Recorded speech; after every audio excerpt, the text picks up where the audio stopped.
Has your child ever tried to trick you, and what was your reaction? Here's my story.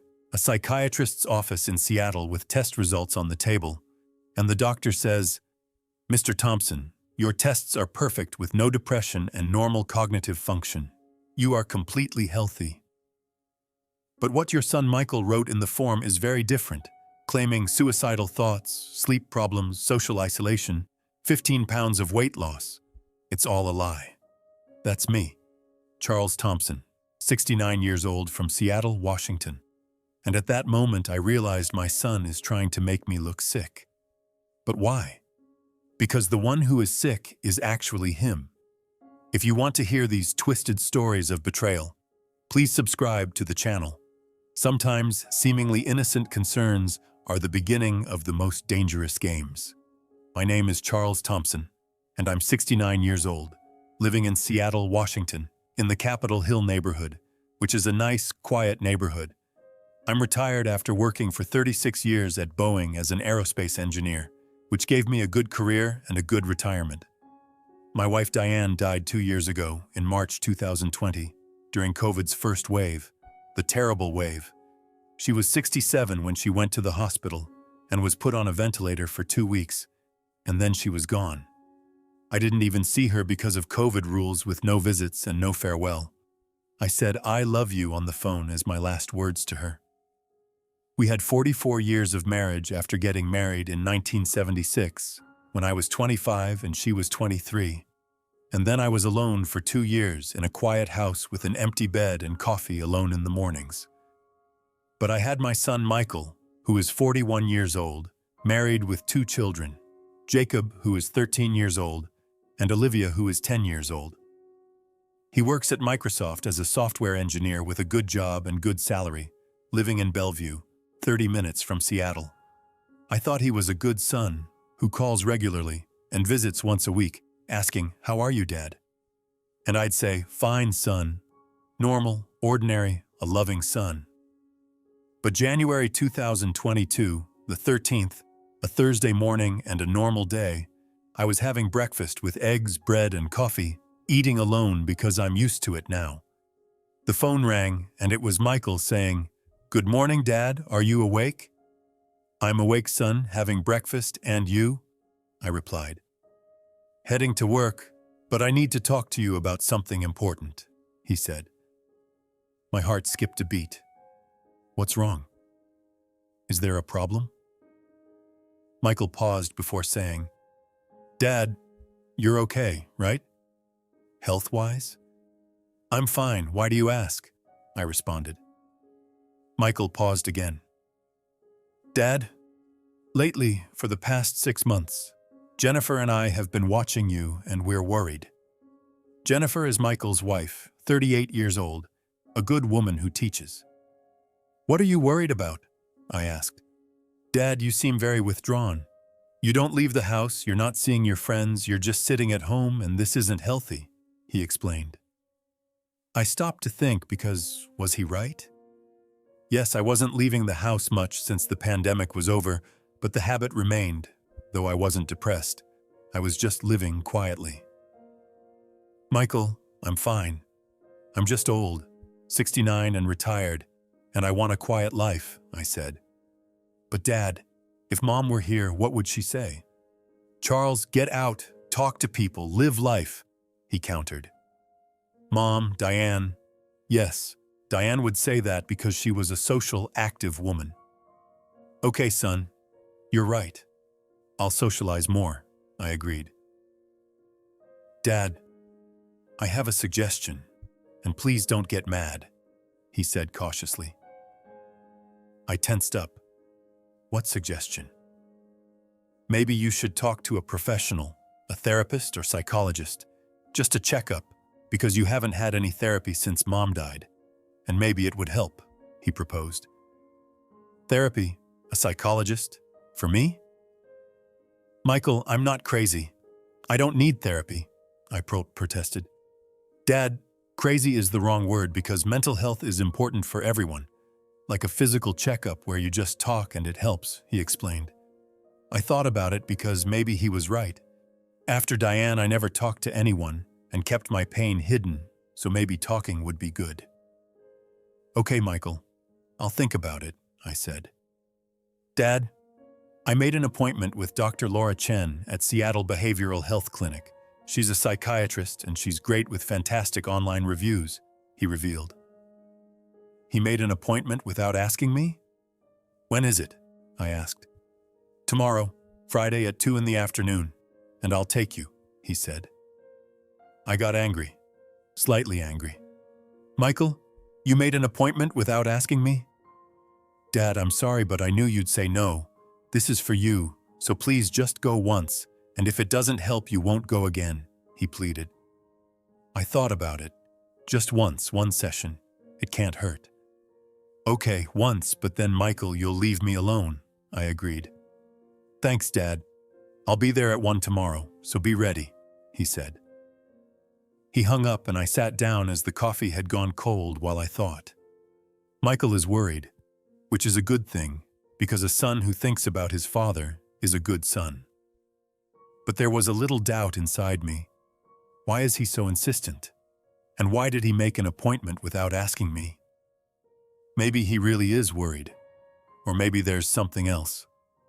I didn't know yet. Friday, January 14th, 2022, was the day of the appointment. Michael arrived at 1 o'clock in his car and honked the horn.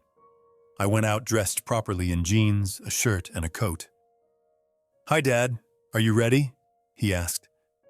"I'm ready," I confirmed. I got in the car and he drove to downtown Seattle, where there was little traffic on a Friday afternoon. Seattle Behavioral Health Clinic appeared as a modern building with glass walls on the 3rd floor. We parked, got out, took the elevator to the 3rd floor where the reception had a young woman saying, "Mr. Thompson? Welcome. Dr. Chen is ready, and you'll fill out some forms." She gave me the forms with a clipboard and pen, a long form. I sat in the waiting room with Michael beside me. I read the form asking about medical history, family history, and complaints.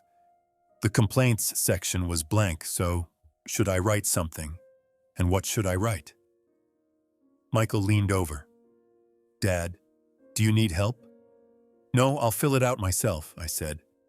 I wrote simply, "I lost my wife in 2020 and feel lonely sometimes, but overall I'm fine." I handed the form to the receptionist.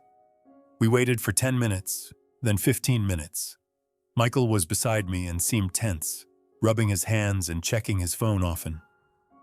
"Michael, are you okay?" I asked. "I'm fine, Dad, just checking an email from work," he replied. Strange, but I didn't press it. "Mr. Thompson?" "Dr. Chen is ready," the receptionist called. I got up and Michael got up too. "Michael, you wait here," I said. "But Dad," he started.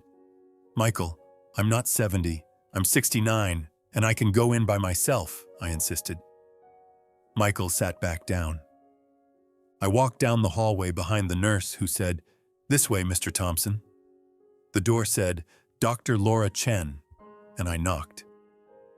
"Come in," came the response. I went in to find a nice office with a large window and a view of Seattle.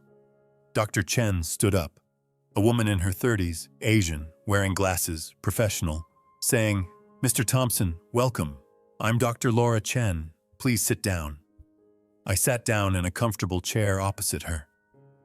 "Mr. Thompson, today is our first session, an introductory session where I'll get to know you, you'll get to know me, and then I'll make an assessment," she explained. "I understand," I said. "First, would you tell me about yourself? Who is Charles Thompson?" she asked. I told her I'm 69 years old, a retired engineer, a widower whose wife died in 2020, with 1 son and 2 grandchildren living in Seattle. Dr. Chen listened, took notes, and asked questions. "How's your sleep?" "Good." "Appetite?" "Normal." "Energy?" "Good." "Social life?" she asked. I paused. Used to be a lot with Diane, friends, dinner parties. But after Diane, it decreased. Then the pandemic hit, and everything stopped. So now it's less. But it's not a problem. Do you feel lonely? She asked. Sometimes. But it's normal because Diane died, so of course I'm lonely, I explained. Have you had suicidal thoughts? She asked directly. I was shocked. No, never. Why did you ask? Dr. Chen looked at the file. Your son Michael wrote in his intake form concern about suicidal thoughts. Is that wrong? Absolutely wrong. I don't think about suicide. I love life. I just live quietly, I protested. Dr. Chen frowned. I see. Something else Michael wrote. Sleep problem, wakes up at night, cries. Is that correct? No, I sleep well, 7 hours every night, and I never cry, I corrected. 15-pound weight loss. Is that correct? She continued. No, my weight is stable at 175 pounds and has been the same for 2 years, I said. Dr. Chen closed the file and looked at me for a long time. Mr. Thompson, now we're going to do some tests, a depression test and a cognitive test, okay? She said. Okay, I agreed. The tests began with papers and many questions.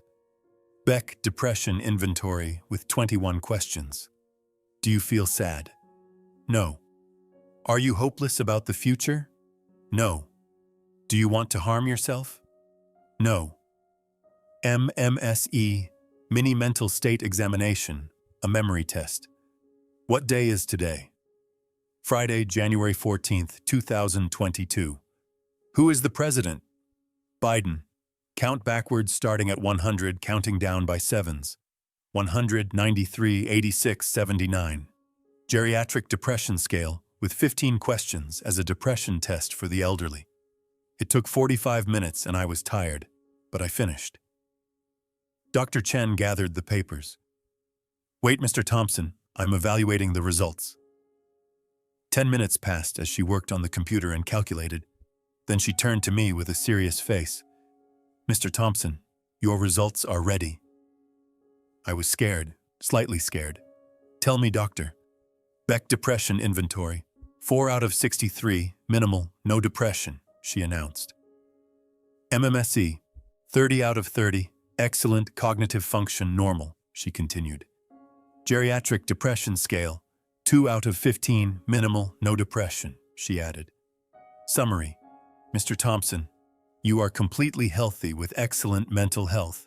No depression, no anxiety, no cognitive decline, she concluded. I relaxed.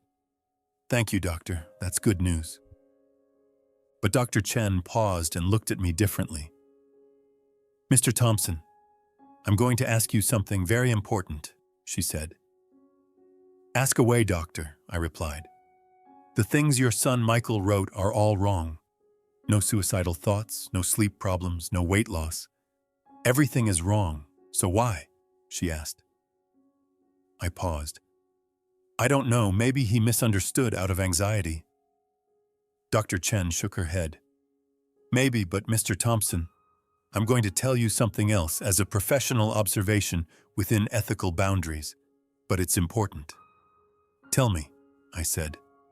While I was seeing you, I observed your son Michael in the waiting room through the window and watched him closely, she explained.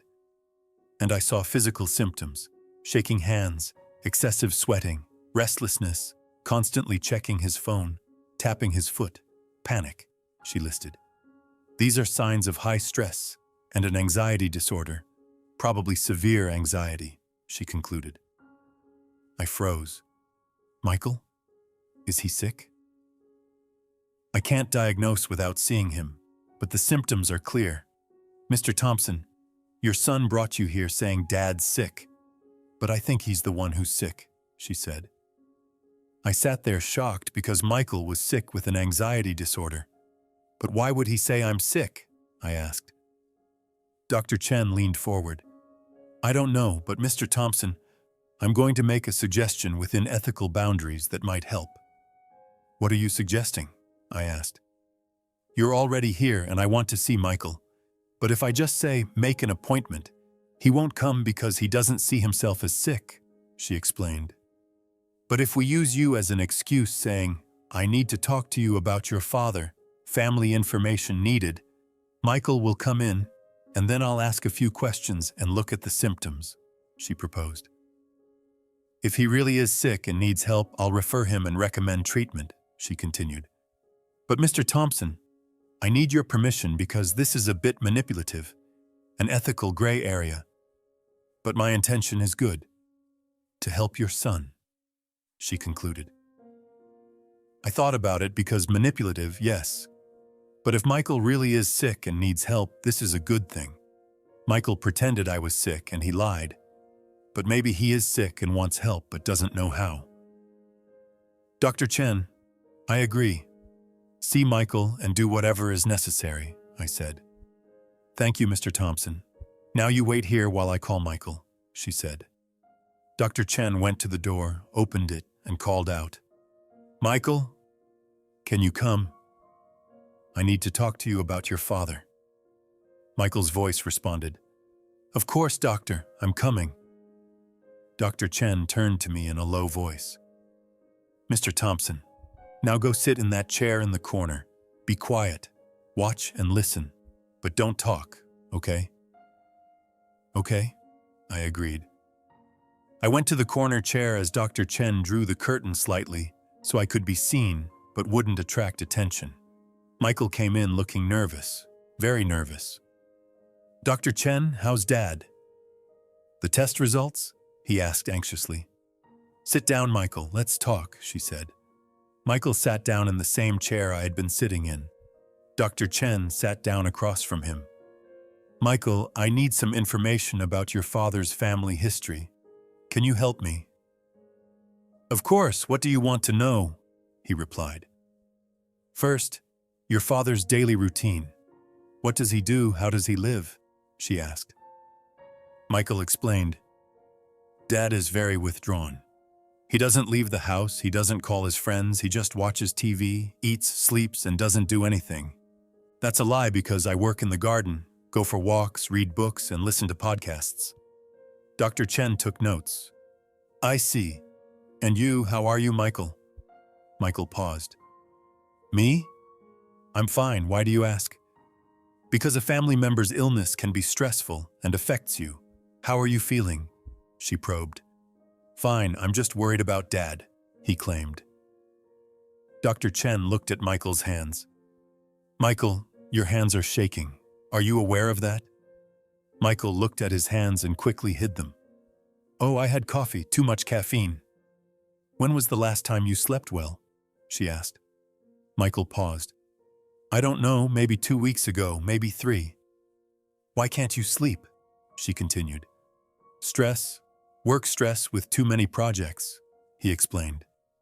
You work at Microsoft, right? She confirmed. Yes, he said. Which department? She asked. Michael hesitated with a small pause that I noticed, and Dr. Chen noticed too. Software engineering, cloud services, he finally said. Dr. Chen nodded. Michael, I'm going to ask you directly. Do you have financial worries? Michael's face changed as the color drained from it. Why are you asking? Because one of the reasons you brought your father here might be financial worries about power of attorney, home, and money. Sometimes families under financial stress make bad decisions, she explained. Michael froze. I didn't do this for the money. I didn't say you did. I just asked if you have financial concerns, she clarified. Silence filled the room. Long silence. Then Michael collapsed. Literally collapsed. He buried his head in his hands and cried loudly. Yes. Yes, there are. Everything is terrible. I'm scared every day. I can't sleep. I can't eat. Everything is falling apart. Dr. Chen softened. Michael, tell me what happened. Michael spoke through his tears. 4 months ago, in September 2021, I got fired from Microsoft during a layoff when my department shut down and 30 people got laid off, including me. But I didn't tell anyone. Not Jennifer, not the kids, not my dad, he confessed. Every day I leave the house saying, I'm going to work, but I don't go. I sit in the library or at Starbucks and come home at 5 saying, I'm home from work, he explained. I can't pay the mortgage, which is 3 months late, with the bank sending letters and foreclosure threats, he continued. Credit cards are over the limit, 5 cards all maxed out totaling $45,000, he added. Car loan is overdue with repo threats, he said. Kids' school fees for private school at $40,000 a year couldn't be paid, and the school is waiting, he revealed. Total debt is $185,000. $185,000, he exclaimed. And every day I'm scared that Jennifer will find out. The kids will find out. We'll lose the house and everything will fall apart, he confessed. So I thought if Dad becomes incompetent and I get power of attorney, I'll sell the house and pay off the debts, then get everything back. It would be temporary, just temporary, he concluded. I was sitting in the corner frozen because the words were like knives. My son, Michael, fired 4 months ago, didn't tell anyone, lied every day, and debt totaling $185,000 in mortgage, credit cards, car, and school. And he planned to use me, to sell my house, to get power of attorney. But I also saw that Michael was sick, very sick, crying and shaking and broken. Dr. Chen spoke softly. Michael, you didn't tell anyone you were fired. Why? Because I was ashamed. I'm a Microsoft engineer, successful with a good salary and good life that everyone knows about, he explained. But then I got fired and failed, and I couldn't say it. Couldn't say I failed, he continued. So I hid it, and every day got worse with lie upon lie and debt upon debt, he said. And now I don't know what to do because there's no way out, and I'm just sinking deeper, he concluded. Dr. Chen nodded. Michael, now I'm going to give you some tests. Anxiety test and depression test, okay? Okay, he agreed. The tests began with GAD-7, the Generalized Anxiety Disorder Test with 7 questions. PHQ-9, the Patient Health Questionnaire Depression Test with 9 questions. It took 10 minutes as Michael answered and Dr. Chen calculated. Michael, your results? GAD-7 is 18 out of 21. Severe anxiety, she announced. PHQ-9 is 17 out of 27. Moderately severe depression, she added. Summary.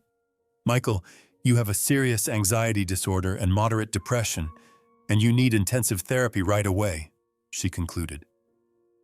Michael shook his head. I know I'm sick, but what am I going to do? I have no money and no insurance since I got fired, so how am I going to get treatment? And if Jennifer finds out, it's over. The marriage is over. Everything is over, he added hopelessly. Dr. Chen paused and looked at me in the corner, looking silently. I understood it was my turn to speak. I got up slowly and walked forward. Michael turned, looked, and his eyes widened in shock. Dad! You were here? When? He stammered. From the beginning, son, I heard everything, every word, I said. Michael tried to stand up but collapsed again into the chair. Dad, I can explain, he started. I sat down next to him on the chair beside the armchair.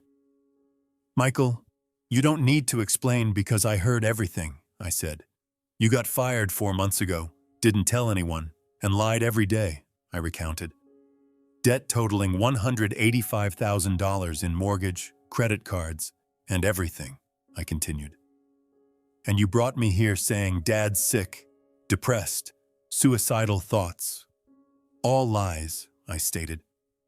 Because there was a plan for power of attorney, to sell my house to pay off the debts temporarily, then get it back, I concluded. Is that right, Michael? Is all of it true, I asked. Michael cried and shook his head. Yes, it's all true, Dad. I did a terrible thing. Terrible, but I was desperate, so desperate. Jennifer didn't know. The kids didn't know, only me. And every day it got worse, he explained. And I thought you had a house worth $700,000 with no mortgage, clean. And if I sold it, I'd pay off the debts and everything would be fine, he confessed. But then I'd get it back and give it back to you. It was supposed to be temporary, just temporary, he insisted. I looked at him, my son, 41 years old, broken, sick, and crying. Did I feel anger? Yes, because he planned to use me, he lied. He tried to deceive me, but I also felt pain because my son was suffering and sick and needed help. Michael, I said slowly, you're sick and you need help. Michael looked at me. What do you mean? Dr. Chen, I prompted. Dr. Chen leaned forward. Michael, your symptoms indicate severe anxiety disorder and moderately severe depression, which are serious mental health issues. You need intensive therapy with residential treatment and hospitalization, daily therapy, group therapy, and medication, all of it, she explained. There's a very good center in Seattle called Cascade Behavioral Health, a residential treatment center with a 30-day program for anxiety, depression, and financial stress, she suggested. Michael shook his head. I don't have the money, doctor, no insurance, so how will I pay? I spoke up. I'll pay. Michael turned to me. What? I'll pay the treatment fee in full, but on one condition, I said. What condition? He asked. You will agree and complete the entire program for 30 days without running away or quitting, I stated. And you will be honest with your family by telling Jennifer everything, getting fired from work, the debts, everything, I continued. Because, Michael, lies are killing you a little more every day, and it has to stop now, I concluded. Michael cried, But Dad, if Jennifer finds out, she'll leave me and divorce me. Maybe she will, but Michael, you're dying now, dying slowly from mental health collapse, anxiety and depression, I said. If you don't get treatment and help, it will get worse, much worse, I warned. But if you get treatment and are honest, Jennifer might understand, the kids might understand, and the family can be strong, I offered. Now choose, Michael, treatment or carry on like this, I demanded. Michael was silent for a long time while thinking, then spoke in a muffled voice. Treatment, I accept. I'll go to Cascade for 30 days and complete it, he agreed. And I'll tell Jennifer tonight when I get home. Everything, he promised. Dr. Chen smiled. Good decision, Michael. I'll call Cascade and set up an appointment. So when can you start? The sooner the better, he said. Monday, 3 days from now, is that okay? She suggested. That works, he agreed.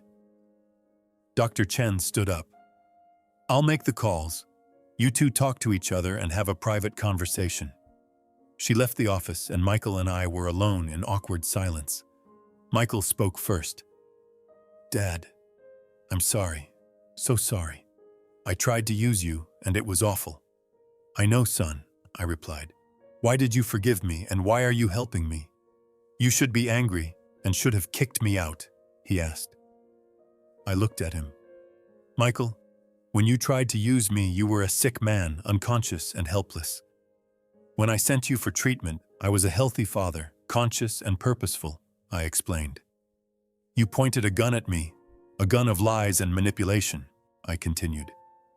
I'm pointing a real gun at you, a gun of treatment and healing, I said. That's the difference, Michael. You're sick and I'm healthy, and I'm going to heal you, I concluded. Michael cried and hugged me for the first time in years with a real hug. Thank you, Dad. Thank you, he said gratefully. Friday evening, January 14th, 2022, we left the clinic. Michael was quiet, very quiet, sitting in the car and thinking. Dad, he finally said, how do I tell Jennifer? How do I start? Straightforward, I said. You start straightforward by saying, Jennifer, I need to tell you something terrible. I got fired from my job 4 months ago. Simple, clear, no lies, no excuses, I added. But she'll be angry, really angry, he worried. Yes, she will, and she has every right to because you lied to her for 4 months. So of course she will, I confirmed. But Michael, the important thing is you'll tell her you're sick with anxiety and depression, that you need help, and that you're starting treatment on Monday, I explained. That's important because Jennifer will see you lied, yes, but you're also sick, and now you're getting help, I concluded. Michael nodded. Okay, Dad. I'll tell her tonight after the kids go to bed. I drove him home to Bellevue in a nice neighborhood with a nice house. He parked the car and turned to me. Dad, do you want to come in? No, son. This is your conversation with Jennifer, and I won't be there, I said. But tomorrow come for lunch. Jennifer will have calmed down and we'll talk all together, he suggested. Okay, I'll come tomorrow at 1 o'clock, I agreed. Michael got out of the car, walked to the house, stopped at the door, turned, and waved. I waved back and drove home to my own house. I got home at 7 o'clock in the evening when it was dark. I went inside to a quiet, lonely house. But tonight I felt different, not alone because I was helping my son and being a father. I made dinner, a simple meal of omelet and salad, and ate, but it had no taste because my mind was on Michael. Now he's telling Jennifer, I got fired 4 months ago with $185,000 in debt, and I lied every day. What will Jennifer say? How? How did you do this? The kids are upstairs, maybe asleep, and they don't know anything yet. 9 o'clock came and the phone rang. It was Michael. Hello? I answered. Dad. His voice was broken and on the verge of tears. I told Jennifer everything. What did she say? I asked. She was shocked at first, then angry with a lot of anger, and she yelled, You lied for 4 months? You lied every day? He recounted. I cried and said, I'm sorry, I'm sick with anxiety and I'm starting treatment on Monday, he continued. Jennifer cried, saying, Michael, I'm your wife, your partner. Why didn't you tell me? Why didn't you trust me? He reported. I said, because I was ashamed. I failed and I couldn't tell you, he explained. And then there was a long silence while Jennifer thought, and finally she said, Michael, I'm not leaving you, but the trust is broken and it will take time to repair. You're going to therapy for 30 days while I stay here with the kids, and you'll get better, deal? He quoted. I said, deal, thank you for giving me a chance, he concluded. I listened and relaxed because Jennifer is a good woman, an understanding woman who didn't leave and gave him a chance. Michael, Jennifer is a smart woman and a good woman, so you're lucky, I said. I know, Dad, very lucky, he agreed. Now go sleep, and we'll see each other tomorrow at 1 o'clock at your place, I instructed. Okay, Dad, good night, he said. Good night, son, I replied. I hung up, sat down, and thought. Today was a strange day. Morning had Michael taking me to the psychiatrist saying Dad is sick, while evening had me sending Michael for treatment saying son is sick. It turned upside down completely, but it turned out right because Michael will get help and find healing. Saturday, January 15th at noon, I went to Michael's house at 1 o'clock and knocked on the door. Jennifer opened it with red eyes from crying, but she was strong. Charles, welcome, she said, while hugging me with a long hug. Thank you for helping Michael. It's my job, Jennifer, my job as a father, I replied. I went inside where Michael was in the living room with the kids, Jacob and Olivia sitting on the couch. Grandpa! They ran and hugged me. Hello, my darlings, how are you? I greeted them. We're fine, Grandpa, Olivia said cheerfully, since she was 10 and a cheerful girl. Jacob was quiet since he was 13, a teenager who was thoughtful. Grandpa, is Dad okay? Mom said Dad is sick. Is that true? I looked at Michael and Michael nodded. I told the kids and kept it simple, saying, Dad's sick with anxiety and he's going to the hospital for 30 days to get treatment. Good, I said. Honesty is good. We sat down at the dining table where Jennifer had prepared sandwiches, salad, and fruit. We ate, but it was a strange meal with everyone quiet and anxious. Finally, Jennifer spoke. Charles, Michael said you'll pay for the treatment, which is very generous, but we'll pay you back all of it as a loan. Jennifer, we'll discuss those details later because right now what's important is Michael's treatment, I said. But the debt's totaling $185,000. How will we pay it when the mortgage is 3 months late with foreclosure threats? She asked. I looked at Michael. Michael, did you make a complete list of debts, writing everything down? Yes, Dad. I did it last night. Here, he said while handing me a piece of paper. I took it and read it. Debts. January 2022. Mortgage delinquency, $18,000, 3 months X, $6,000. Credit cards, $45,000. Car loan delinquency, $2,800, 2 months. School fees, private school, $40,000 annual. Other utilities, etc., $3,200. Total, $109,000. I paused. Michael, you said $185,000, but it says $109,000 here. Michael hung his head. Dad, I miscalculated because I panicked and everything got mixed up. The real number is $109,000. That's still a lot, I observed. I know, he admitted. Jennifer spoke up. Charles, I work too as a teacher making $50,000 a year, but it's not enough when mortgage is $6,000 a month, utilities $1,000, groceries $1,500, plus car and everything, so even my salary isn't enough. How much is Michael's salary? I asked. When he was at Microsoft, it was $150,000 a year, which is $12,500 a month or $8,000 net, she explained. 2 salaries totaled $13,500 with expenses at $10,000 plus credit card and mortgage, which was enough. But now with just my salary, it's not enough, she concluded. I thought and calculated. Jennifer, when Michael gets out of treatment, when will he find a job? I asked. I don't know, maybe 2 months or maybe 3. There are jobs for software engineers, but Michael has a gap on his resume now with 4 months unemployed that needs an explanation, she said. He can explain it as medical leave for mental health treatment, since now it's talked about openly with decreasing stigma, I suggested. I hope so, she said. Okay, I said. I'm making a plan, so listen. Everyone looked at me quietly. 1. Michael is going to treatment on Monday for 30 days, and I'm paying. Cascade fee is $500 a day for 30 days, totaling $15,000, plus evaluation and medication for $20,000 total. And I'm paying, I announced. 2. Mortgage with $18,000 in arrears. I'm paying now this week by going to the bank and paying to cancel foreclosure, I continued. 3. Credit cards totaling $45,000. I'm paying all of it completely for zero balance, I added. 4. Car loan of $2,800. I'm paying, I stated. 5.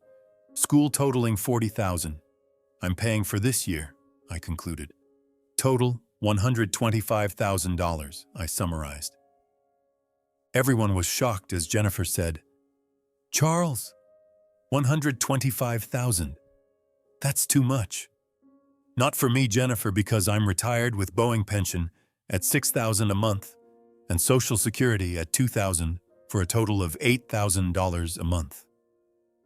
$1,000 a month, with my expenses at $2,000 plus savings of $800,000, which is enough, I explained. But is this a donation or a loan? She asked. Loan definitely, and you'll pay it back in 10 years interest-free, but you will pay it back, I clarified. How much per month? She asked. $125,000 over 10 years equals 120 months at $1,000 per month. Can you do that? I asked. Jennifer thought. If Michael finds a job, yes. $8,000 income with expenses at $10,000. But if you pay for school, the expenses are $7,000. $1,000 plus $1,000 for you equals $8,000 exactly. Yes, exactly. Tough but doable, I confirmed. Michael cried, Dad, this is too much. You can't help me this much when I tried to use you and trick you. I know, Michael, but you were sick then. And now you're getting treatment while I'm a healthy dad who helps his son, I said. But I have conditions, I added. What conditions? He asked. 1. You will complete the treatment for 30 days without running away or quitting, I stated. 2. After treatment is over, therapy will continue once a week for at least a year, maybe more, I continued. 3. You will find a job within 2 months by actively looking and sending out resumes every day, I added. 4.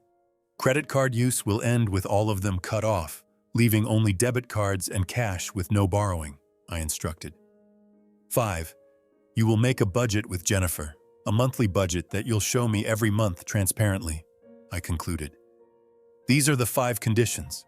Do you accept? I asked. Michael and Jennifer looked at each other and nodded. We accept all of them, and I swear I'll do it, Michael promised. Good.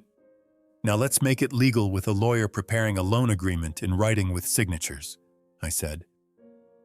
Jennifer replied, I know a lawyer, a family friend, who can draw up a simple agreement. Good. Have them prepare it, and we'll sign on Monday before Michael goes to Cascade, I agreed. Monday, January 17th, 2022, at Cascade Behavioral Health Residential Treatment Center, outside Seattle, in Issaquah, in the mountains, a quiet, peaceful place. 9 in the morning I took Michael, while Jennifer came too since the kids were at school. The building was modern with glass walls and trees all around. We went inside to reception, where they said, Michael Thompson, welcome. Dr. Martinez is waiting. Dr. Martinez, the program director in his 40s of Spanish descent and warm demeanor, greeted us. Michael, Jennifer, Charles, welcome.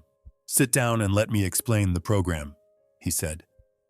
We sat down in his comfortable office. Michael, you will stay here for 30 days residential, living here with the program every day, he explained. 7 a.m. wake up and breakfast, 8 a.m. group therapy, 10 a.m. individual therapy, 11 a.m. skill building workshop, noon lunch, 2 p.m. recreation therapy, 3 p.m. family session video call, 4 p.m. meditation, 5 p.m. REM group therapy, 6 p.m. dinner, 7 p.m. free time, and 9 p.m. lights out, he outlined. Twice a week you'll have psychiatrist consultation for medication evaluation, he added. Once a week family therapy session where Jennifer and the kids will come to talk here, he continued. Phone is limited to 10 minutes a day in the evening with family, he stated. Visits are weekends on Saturday and Sunday for 2 hours, he specified. No one leaves early, 30 days total, understood? He confirmed. Michael nodded. Understood. Jennifer asked, How will Michael be? Will he get better? Dr. Martinez smiled. It's a recovery process that's not fast but slow, and Michael is safe here and supported while learning tools for how to cope with anxiety and fight depression. 30 days from now, Michael will be different with still some anxiety, but he'll manage it and control it, he promised. Good, I said. That's what we want. Now, Michael, I'm taking you to your room to settle in. Then orientation begins the program, Dr. Martinez said. Michael stood up and looked at me, then at Jennifer. Dad, Jennifer, thank you for everything.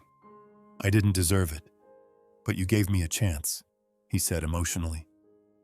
Jennifer hugged him. Michael, I love you and the kids love you. You're going to get better, and we're here always. I hugged him. Son, you're strong and you'll do it. 30 days, then a new life. Michael cried, but this time with tears of hope, not fear. Dr. Martinez took him away down the hallway, and they left. Jennifer and I stayed in the lobby quietly. Charles, Jennifer said, you saved Michael and saved us, and I don't know how to thank you. Don't thank me, Jennifer, because we're family and we help each other, I replied. But you gave $125,000, which is life savings, she protested. Not for me, because for me, that money is just money, but for Michael, it's healing, life, and future. Which is important, money or healing? I asked. Jennifer cried, healing, definitely healing. Yes, now come and let's go home because Michael is safe here and we move on with life, I said.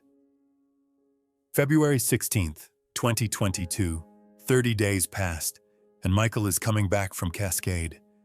I went to pick him up with Jennifer and the kids, all of us together. Dr. Martinez met us in the lobby. Michael is ready, and you'll see a different person. Michael came down the hallway walking towards us, and he really was different.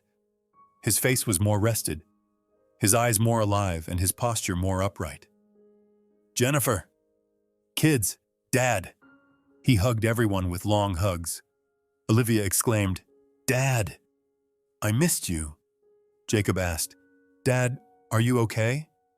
I'm fine, son, very fine now, he assured them. Dr. Martinez spoke.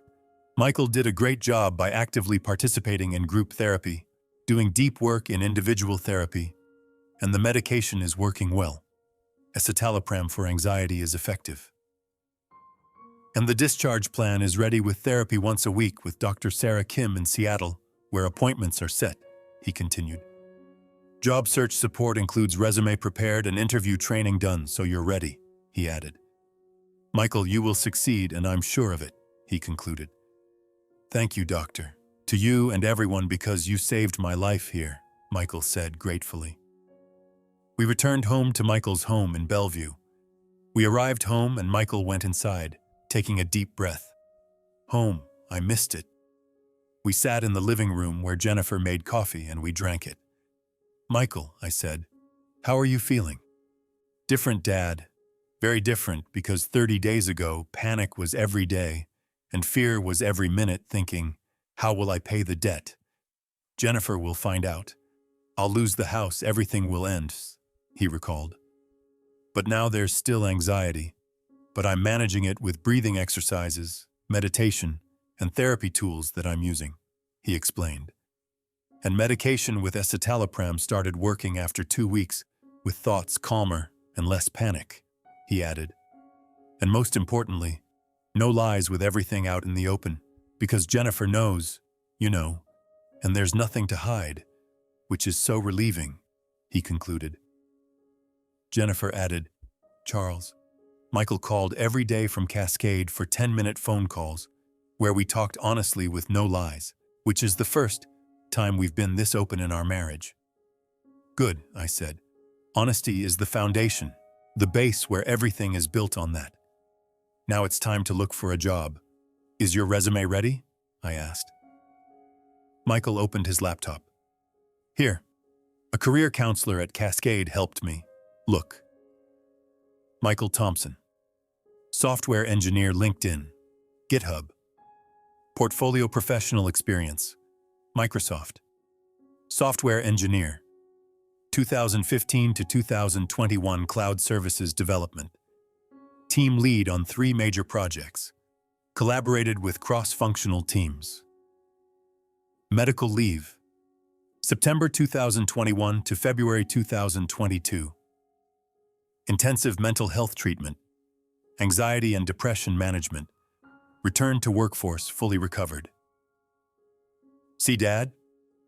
We wrote medical leave clearly and honestly without hiding it, he pointed out. Perfect, I said. That's how it should be. Now start applying every day to 10 companies for 2 weeks, totaling 20 companies, and interviews will come. I started, Dad. Yesterday was the first day when I sent out 5 applications, and today I'll send out 5 more, he reported. Good. Keep going, I encouraged. 2 weeks passed in early March when Michael applied to 15 companies. 3 interviews came in. First Amazon, second Google, and third Zillow. Amazon interview had Michael going for 2 hours with a technical test and behavioral questions. He came home and Jennifer asked, "How did it go?" "Good. It went well. The technical questions were tough, but I was prepared from practicing on Cascade. And behavioral questions I answered honestly, saying, I had mental health treatment, but I'm fine now and I'm strong," he explained. A week later, a phone call came from Amazon HR. "Michael, job offer for $140,000 a year starting in 2 weeks." Michael screamed, "I accept." He called me, "Dad, I got a job. Amazon, $140,000. "Congratulations, son, congratulations. I'm so proud," I exclaimed. "Dad, if it weren't for you, I'd be in the hospital right now or worse, but you saved me," he said emotionally. "No, Michael, you saved yourself. I just opened the door while you walked in, worked, and got better," I corrected. August 2022 arrived, 6 months since Cascade. Michael has been working at Amazon for 4 months now with things going well, good performance, and a satisfied manager. Therapy continues once a week with Dr. Sarah Kim, never missing a session. Medication continues with escitalopram every day regularly. And the debt payments started at $1,000 a month to me. First payment in April, second in May, third in June, fourth in July, and fifth in August. No delays, regular and on time. Today is Saturday, and Michael called me. "Dad, let's play golf, just the 2 of us." "Good idea. Which course?" I asked. "Bellevue Municipal Golf Course at 10 o'clock, okay?" he suggested. "Okay," I agreed. I went to the golf course where Michael was waiting. "Hi, Dad," he greeted. "Hi, son," I replied. We played 18 holes on a beautiful, sunny, warm day. At the 12th hole, Michael spoke. "Dad, I want to ask you something." "Ask," I encouraged. "You didn't get angry with me in January when I took you to the psychiatrist saying Dad's sick by lying and trying to trick you," he recalled. "But you never yelled, never kicked me out, never said, 'Go, don't come back,'" he observed. "Why?" he asked. I paused, hit the ball, watched its flight, then answered. "Michael, when you pointed a gun at me, you were a sick man who was unconscious and helpless because anxiety and depression controlled you. It wasn't you, it was your illness," I explained. "When I pointed a gun at you by sending you to Cascade, I was a healthy father who was conscious and purposeful with the goal of healing you," I continued. "You tried to hurt me, but I tried to heal you," I stated. "That's the difference, Michael. You're sick, and I'm healthy. You're unconscious, and I'm conscious," I concluded. "That's why I didn't get angry, because getting angry would have been wrong. Do you get angry at someone who's sick?" "No, you help someone who's sick," I finished. Michael paused as his eyes filled with tears. "Dad, you're the best dad, the best in the world." "No, son. I'm just a dad doing my job. Diane, your mom, if she were here, she'd do the same, maybe better," I said. "She's not here, but you are. And that's enough.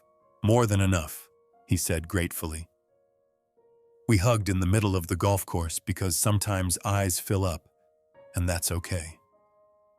January 2023 arrived, a year since that phone call when Michael said, "Dad, I'm taking you to a psychiatrist." Michael is completely different now with work going well, therapy continuing, and the family happy. Today, Michael called me excitedly. "Dad, I started a project that I want to tell you about. Can you come today?" "Of course, when?" I asked. 6 in the evening at Bellevue Community Center. It's important," he said.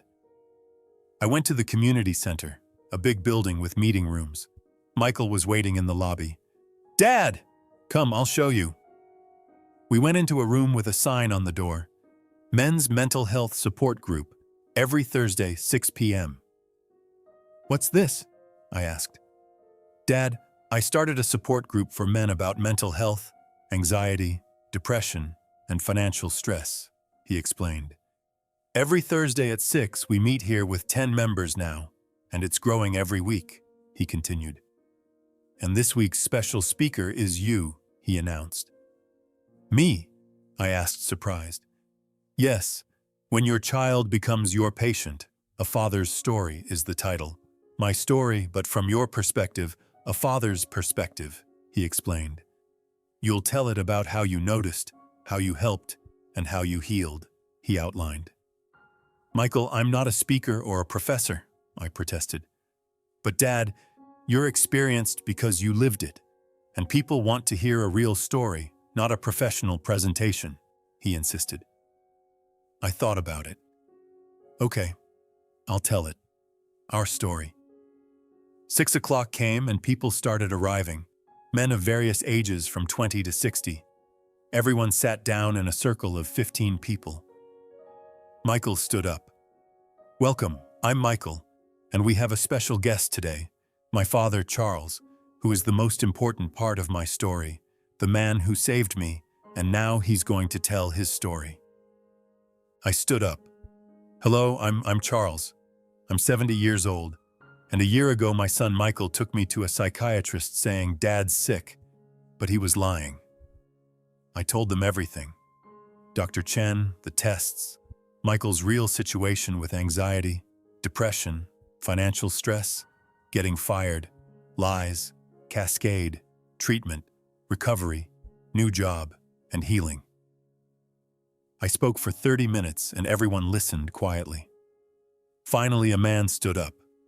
"Mr. Thompson, I'm Jake, 35 years old, and last year I got fired but didn't tell my family for 6 months while lying every day. Then my wife found out and was furious, but then she took me to a therapist, and now I'm okay. Your story is my story." Another man spoke. "I'm David, 40 years old, with anxiety taking medication, but I was afraid to tell my family thinking, men don't cry, men don't get sick. But your story showed men can get sick and get treatment without shame." Another man added, "I'm Robert, 50 years old, and my son suffers from depression, but I thought it was laziness and said, pull yourself together. But your story showed me depression is real, illness is real, and help is needed." I listened to each one and saw not just Michael, but many men and many families with similar problems and similar pain. But now they're talking, sharing, and helping each other. Michael closed the group. "Thank you, everyone. Next week, another speaker, Dr. Sarah Kim, about therapy. See you then." Everyone left, and Michael and I stayed. "Dad, how was it?" he asked. "Good, son, very good, because you're doing something important by helping men and breaking the mental health stigma," I observed.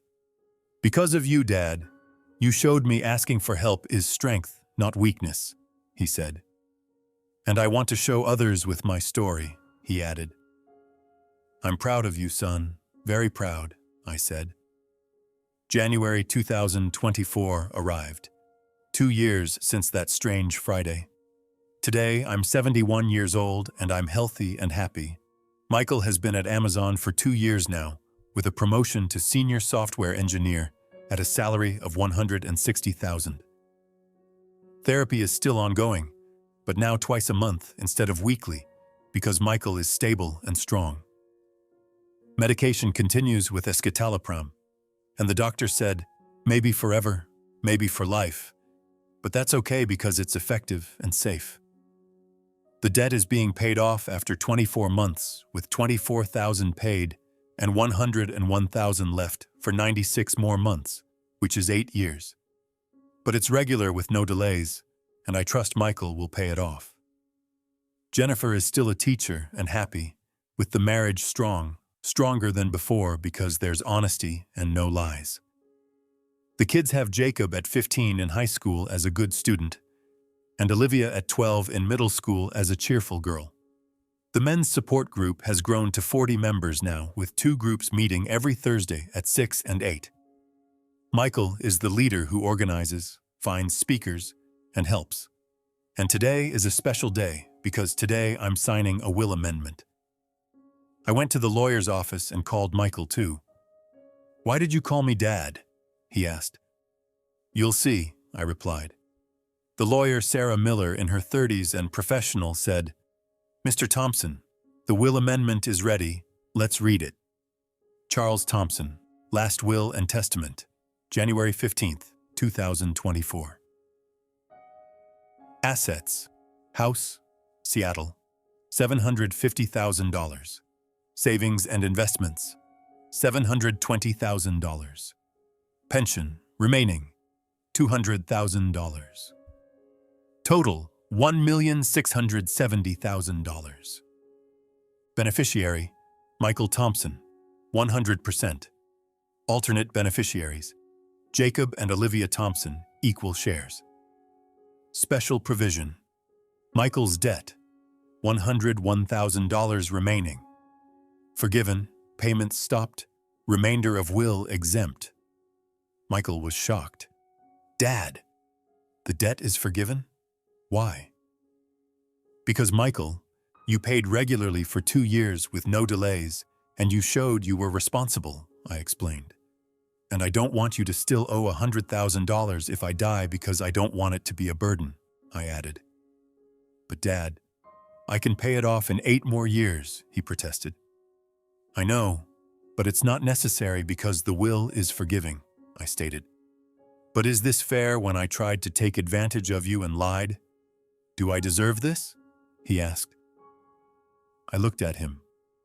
"Michael, 2 years ago you were a sick man who was helpless and unconscious. Now you're a healthy man who is responsible and strong," I observed. "You've kept paying that debt for 2 years because your character is strong and because you've changed," I noted. "And I don't see inheritance just as money, because inheritance is healing, inheritance is trust, and inheritance is love," I explained. "My greatest inheritance to you is a healthy mind, and that can't be measured by any amount of money," I stated. $100,000? Yes, money, but your mental health? Priceless," I concluded. Michael cried and hugged me. "Thank you, Dad. You saved my life twice, first Cascade and now this." "No, son. You saved your own life. I just showed you the way while you walked, worked, and succeeded," I corrected. The lawyer smiled. "Shall we sign, Mr. Thompson?" "Let's sign," I agreed. I signed, and the will is final and official. Tonight I'm home in Seattle in Capitol Hill. I'm sitting in the living room drinking coffee from Diane's mug that says "World's Best Husband," which she got for me in 2015. "Diane," I say quietly, "our son Michael got sick with anxiety and depression and was in a bad way. But he's fine now, really fine because he got treatment, recovered, has a job, and the family is happy," I report. "And I helped him by trying to help like you did because you were always so helpful. And now I am," I add. The wind is blowing through the window as if Diane is answering. "Charles, you were a good father, a perfect father, and our son is lucky while I'm proud of you." I smile. "Thank you, sweetheart.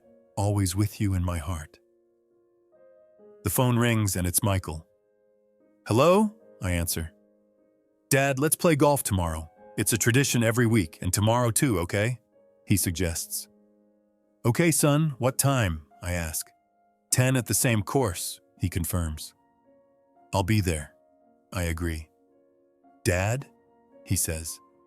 "Yes?" I respond. "I love you," he says. "I love you too, son, always," I reply. I hung up, sat down, and thought. 2 years ago, my son tried to play games with me to make me look crazy and sell my house. Today we play golf every week as father and son, healthy and happy. The game turned around, but it turned out well because Michael found healing and I found my purpose. Purpose is not just to live, but to help, to heal, and to love. And Michael taught me that being sick is not shameful, asking for help is not weakness, and family is more important than anything. And remember, fatherhood isn't just about giving, it's about healing, always. If you liked this story, please like the video, subscribe to the channel, and share your thoughts about this story in the comments. Click on the box on the left to listen to the next story.